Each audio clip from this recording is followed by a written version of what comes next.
तो आगामी विधानसभा चुनाव को लेकर एशियन न्यूज की टीम आज जिलाध्यक्ष रामचंद्र गुप्ता जी के पास पहुंची है। यहाँ पर बीजेपी के द्वारा कई कार्य करवाए गए हैं, जो कि विकास यात्राएं भी निकाली गई हैं।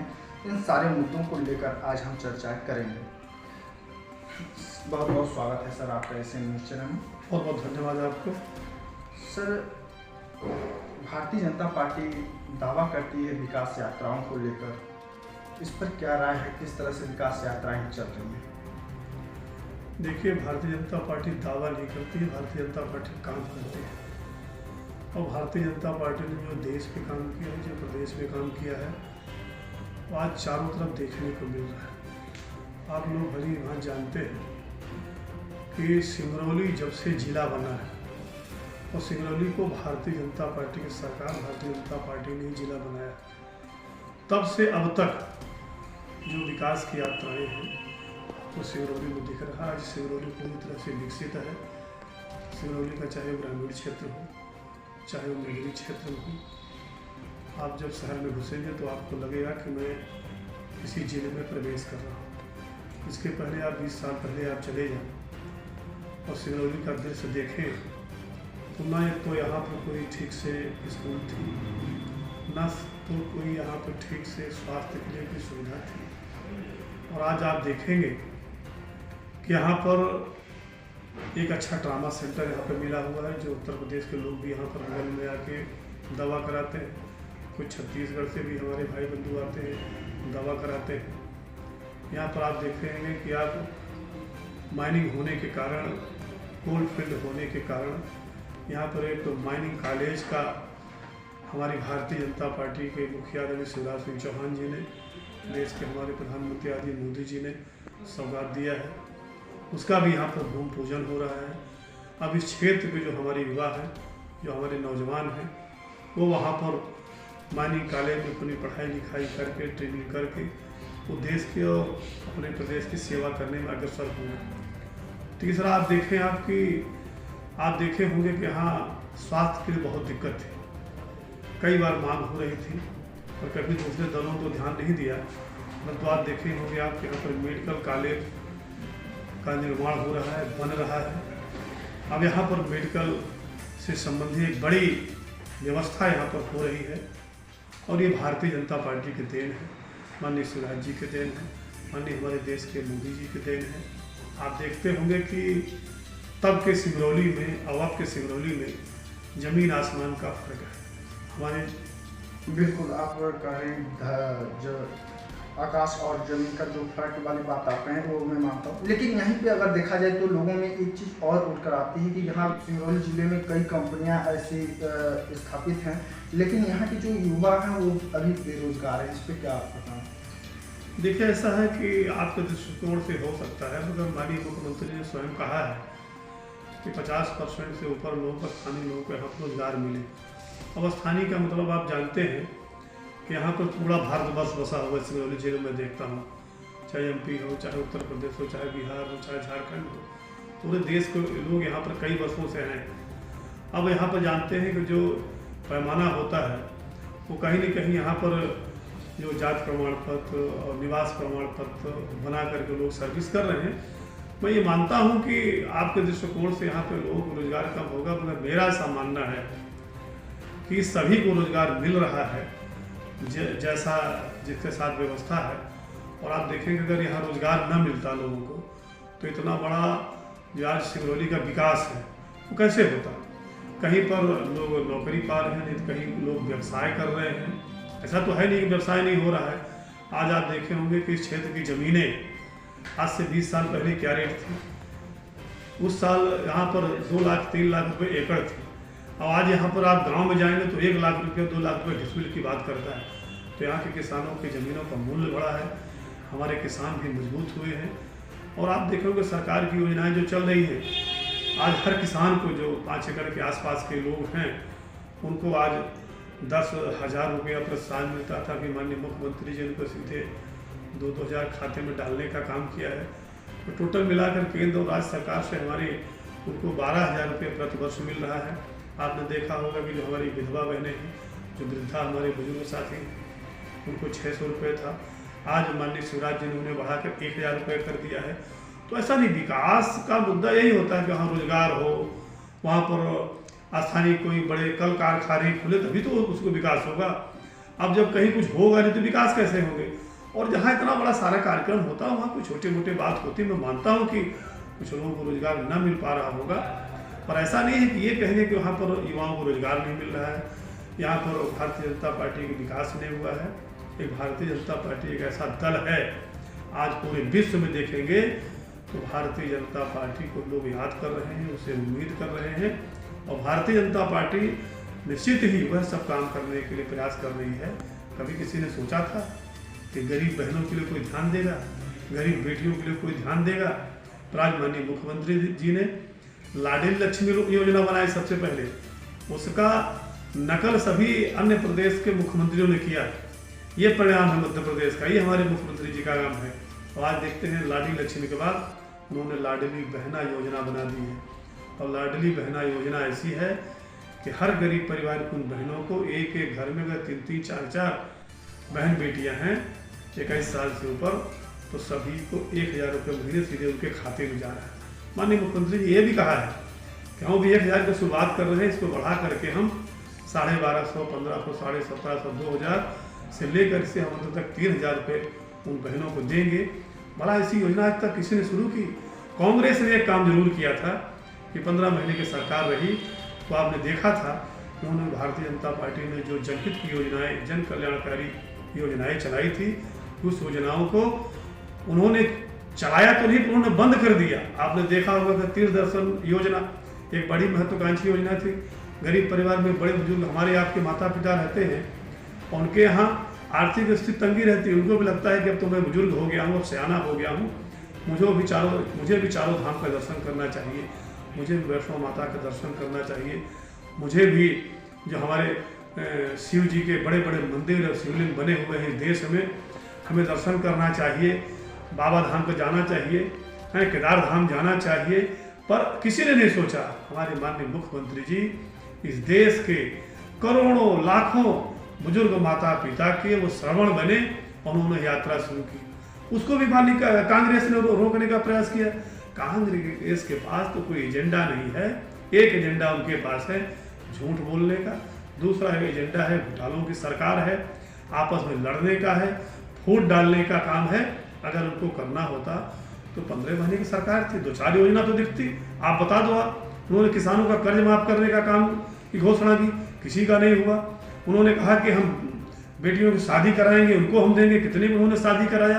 आज माननीय मुख्यमंत्री जी गरीब परिवार की बेटियों की, कमजोर परिवार के बेटियों की जो सक्षम नहीं है, उन्होंने बेटियों को 55,000 रुपया इस समय दे रहे हैं। आपको याद होगा कि 5-6 हज़ार रुपये खाने और अन्य चीज़ें में लगते हैं, उनको बाकी सब 47-48 हज़ार रुपये उन्हें चेक दे रहे हैं, सीधे उनको चेक उनके हाथों में दे रहे हैं। इससे बड़ा क्या होगा कभी ये मध्य प्रदेश। ठीक, एक और चर्चाएं का बहुत बड़ी विषय है। भारतीय जनता पार्टी की सरकार है, यहाँ पे विधायक हैं, सांसद हैं, लेकिन हमेशा एक चर्चाओं के विषय में बना रहता है NS-39, अभी तक नहीं बन पाया। इस पर क्या आपका? देखिए, NS-39 जो थोड़ी देरी हुई है इसको मैं मानता हूँ, और आप भी जानते हो कि टेंडर प्रक्रिया होती है। टेंडर में जो ठेकेदार लोएस्ट आता है, सरकार ही ने तय किया, सभी ने तय किया उसको, तो जो लोएस्ट आता है उसको काम देने का काम सरकार करती है। और फर्स्ट में यही किया था, फिर जो काम नहीं किया तो उसको उस काम को उन्होंने टर्मिनेट किया, फिर दूसरे ठेकेदार को बुलाया, वो भी ठेकेदार, कई ठेकेदार डाले होंगे, जो उसको सबसे लोएस्ट डाला उसको ठेका दिया उन्होंने, और ठेका दिया, ढीला ढवाली हो रही है। अब उसके पास व्यवस्था है कि नहीं, ठेका तो डाल दिया, परंतु सरकार हमारी पूरी तरह से प्रयासरत है और आज काम भी चल रहे हैं। देरी हुई है मानता हूँ, ये मैं भी कबूल करता हूँ, मैं भी मानता हूँ कि देरी हो रही है, परंतु भारतीय जनता पार्टी सदैव विकास के काम में, चाहे रोड के मामले में है, बिल्कुल निरंतर प्रयास कर रही है। हमारे सांसद निरंतर प्रयास किए हैं, हमारे विधायक प्रयास कर रहे हैं। हमारे माननीय गडकरी जी ने उनमें अभी आपने देखा स्टेटमेंट देकर उन्होंने कहा कि मैं क्षमा चाह रहा हूँ कि वो रोड देरी बन रही थी। ऐसा नहीं, सरकार सही नीयत के माध्यम से हर काम वो कर रही जो आम जन के लिए करना चाहिए। देरी हुई है इसको मानता हूँ, पर हम उससे पीछे नहीं हटा, हमारा काम चल रहा है, हमारे अधिकारी सतत उसमें संपर्क में हैं और आप सोचो कि आप भी अगर उसी जगह बैठोगे तो क्या करोगे, आप भी करोगे ना। जो थोड़ा कम पैसे में बनाए उसी को देंगे, ज़्यादा पैसे में अगर हम दे देते तो आप प्रश्न लगाते तो लोएस्ट ये फर्म थी, आप उसको काम नहीं दिया, इसको आपने दे दिया, आपने घोटाला किया, आपने क्या क्या किया, आपकी तरफ से प्रश्न रहते। और अगर घोटालों का काम किसी ने किया है तो कांग्रेस की सरकार ही ने की है, चाहे केंद्र के बड़े बड़े घोटाले हैं और चाहे राज्य के घोटाले हैं। इन्होंने जनता को कोई राहत नहीं दी है, जनता को गुमराह करने का काम सदैव कांग्रेस पार्टी की है, दूसरे दल भी किए हैं, आप सभी लोग जानते हैं। जैसे आप बता रहे हैं कि कम दामों में जो कम टेंडर के होते हैं उन्हें ही ये प्रस्ताव पास होता है, उनको दिया जाता है, तो क्या कुछ इसका गुणवत्ता किस तरह से रहेगा? अगर इसमें रोड बनने के बाद 5 साल तक नहीं टिकी, अगर इसमें कुछ खराबी आ रही तो फिर इस पर फिर कैसे कार्य होगा? नहीं, वो तो देखिए ऐसा है कि सरकार की योजना है, जो टेंडर लेता है, जो इसमें हमारे टेंडर अधिकारी देते हैं उनका सारा एग्रीमेंट होता है, 5 साल में बनाना है, इसको 10 साल तक रिपेयर करना, हर तरह के अलग अलग टेंडर उसमें होते हैं, उनकी प्रक्रिया होती है। जैसे प्रधानमंत्री में रोड में अलग है, नेशनल हाईवे में अलग है, तो आप देखेंगे जहाँ भी ऐसी रोडें बनती हैं उनके साथ एग्रीमेंट होते हैं, एग्रीमेंट के तहत उनको काम करना पड़ता है। अच्छी रोड बने इसीलिए देरी हो रही है, अच्छी रोड बनाओ, ढंग की रोड बनाओ, हम इसमें कोई समझौता नहीं करेंगे कि लीप पोत करके चले जाओ। तो निश्चित ही भारतीय जनता पार्टी की हमारी सरकार, भारतीय जनता पार्टी के हमारे नेतागण सभी लोग इस विषय में चिंतित रहते हैं और काम कर रहे हैं। उसी का परिणाम है आज पूरे देश में और पूरे विश्व में। आप देखे होंगे पूरे विश्व में हमारे देश के हमारे लोकप्रिय प्रधानमंत्री आदरणीय मोदी जी का डंका बज रहा है। पहले भी तो देश के प्रधानमंत्री रहे होंगे, आप सबने देखा होगा। तो हम लोग तो गौरवान्वित इसलिए होते हैं कि हमारे देश का नाम पूरे विश्व में हो रहा है और उस इतने ऊंचाइयों तक अगर कोई ले जा रहा है तो हमारे भारत के देश के प्रधानमंत्री आदरणीय नरेंद्र मोदी जी हैं, हमारे प्रदेश के मुख्यमंत्री आदरणीय शिवराज सिंह चौहान जी हैं। ये सब हम लोगों को गौरव का विषय है। निश्चित ही जो भारतीय जनता पार्टी ने घोषणा की थी वो सभी काम धीरे धीरे हमारी सरकार पूर्णता की ओर जा रही है। एक और सवाल है, अभी पूर्व में मेयर की चुनाव हुई जिसमें भारतीय जनता पार्टी की उसमें हार हुई, क्या कुछ वैसे वजह रहे होंगे कि जो यहाँ पे भारतीय जनता पार्टी के सांसद, विधायक और बहुत बड़े बहुमत से जीतने के बाद भी एक मेयर की चुनाव में विजय हासिल नहीं हुई, हार हासिल हुआ, क्या वजह रहा? देखिए विषय पुराना हो गया, 1 साल 1.5 साल पहले का विषय है। निश्चित ही हमारे मध्य प्रदेश में सरकार है, हमारे विधायक हैं, हमारे सांसद हैं। अब कोई न कोई कहीं कार्यकर्ताओं से हमारी चूक हुई होगी, ये बात मानता हूँ, पर आने वाले विधानसभा के लिए हमारे पार्टी के सभी कार्यकर्ता कमर कस के तैयार हैं। और आप देख रहे होंगे हमारे कार्यकर्ताओं के सम्मेलन हो रहे हैं, हमारे विकास यात्राएं चल रही हैं। अभी देखे होंगे कि संत शिरोमणि रविदास जी की इतनी बड़ी यहाँ से यात्रा निकली है, माननीय मुख्यमंत्री जी ने यहीं से शुरुआत की है। तो देखने मिल रहा, आप लोग वीडियो में देख भी रहे होंगे, समाचारों में सुन रहे हैं, अपार समर्थन मिल रहा है।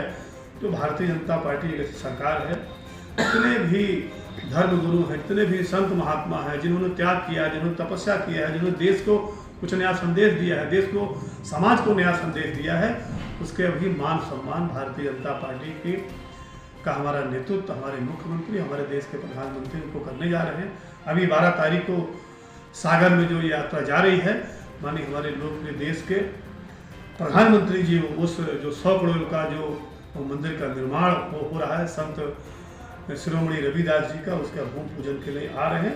तो आपने देखा कोई सरकारें कभी नहीं सोची, ये अगर सोच बनी है तो सबका साथ, सबका विकास, सबका विश्वास, ये जो मोदी जी का हमारे जो नारा हमारे देश के लोकप्रिय प्रधानमंत्री जी का, उसके अनुरूप हम सभी संत महात्माओं का भी सम्मान कर रहे हैं, सभी धर्म गुरुओं का सम्मान कर रहे हैं, सभी हमारे जो समाज में रहने वाले हमारे जो बंधु हैं, भाई हैं, चाहे वो गरीब हो, चाहे किसान हो, चाहे मजदूर हो, चाहे हमारी बेटियां हों, चाहे हमारी बहनें हों, अब इससे बड़ा क्या प्रमाण है। हर के लिए योजना आपने देखा होगा, माननीय मुख्यमंत्री जी पिछले 2-3 महीना पहले आए थे, माननीय हमारे राजनाथ सिंह जी आए थे, केंद्र के मंत्री। उन्होंने ग्रामीण क्षेत्र में जिसके लिए रहने के लिए जगह नहीं है, जमीन नहीं है, कई वर्षों से यहाँ रह रहे हैं, उनके लिए अगर जमीन का यहीं इसी जिले में 25,000 से ऊपर लोगों को पट्टा देने का काम किया है पहली बार, तो हमारे माननीय मुख्यमंत्री शिवराज सिंह चौहान जी ने किया। इससे बड़ा क्या उदाहरण दे सकते हैं। निश्चित ही आपको मैं बहुत बहुत धन्यवाद देता हूं कि आपने इस विषय में चर्चा की। आपसे मैं अपील करता हूं कि जो भारतीय जनता पार्टी ने काम किया है, जो भारतीय जनता पार्टी ने किया है, उसको आप सभी को, हम सभी को जन जन तक पहुंचाने की आवश्यकता है। बहुत बहुत धन्यवाद आपको। एक और सवाल है, इस बार भारतीय जनता पार्टी किन मुद्दों को लेकर जनता के बीच जाएगी, किन मुद्दों को लेकर चुनाव करेगी? देखिए, भारतीय जनता पार्टी सदैव काम करने वाला राजनीतिक दल है।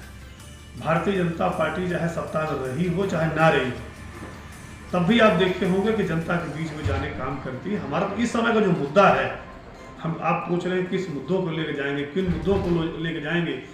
भारतीय जनता पार्टी जो विकास का काम किया है, भारतीय जनता पार्टी जो आम जन के लिए काम किया है, भारतीय जनता पार्टी गरीब कल्याण की जो योजनाएं चालू की है, भारतीय जनता पार्टी मजदूरों के लिए काम किया, भारतीय जनता पार्टी हमारी बहनों बेटियों के लिए काम किया है, भारतीय जनता पार्टी ने जो किसानों के लिए काम किया है, भारतीय जनता पार्टी जो पूरे समाज के लिए कल्याण के लिए काम किया है। और जो हमारे बड़े बड़े यहाँ पर काम हुए हैं सिंगरौली जिले में, चाहे आप देखें मेडिकल कॉलेज का मामला हो, और चाहे माइनिंग कॉलेज का मामला हो, चाहे ट्रामा सेंटर का मामला हो, सारे काम यहाँ पर हो रहे हैं। यहाँ गांव में देखेंगे अच्छी अच्छी रोडें बनी हैं, गांव में छोटी छोटी हमारी अस्पतालें बन रही हैं, गांव के लोग अब गांव में इलाज कराएं, गांव के लड़के वहीं पर पढ़ें, कई कॉलेज खुले हैं, कई हायर सेकेंडरी स्कूल खुली है। तो निश्चित ही सीएम राइस की स्कूलें खुल रही हैं। निश्चित ही हम जो विकास के काम हमारे देश के प्रधानमंत्री, हमारे प्रदेश के माननीय मुख्यमंत्री जी ने किया है, हम उसके आधार पर जन जन तक जाएंगे। और निश्चित ही पुनः 2023 में भारतीय जनता पार्टी की सरकार पुनः मध्य प्रदेश में बने, और 2024 में हमारे केंद्र में पुनः प्रधानमंत्री हमारे देश के आदरणीय मोदी जी बने।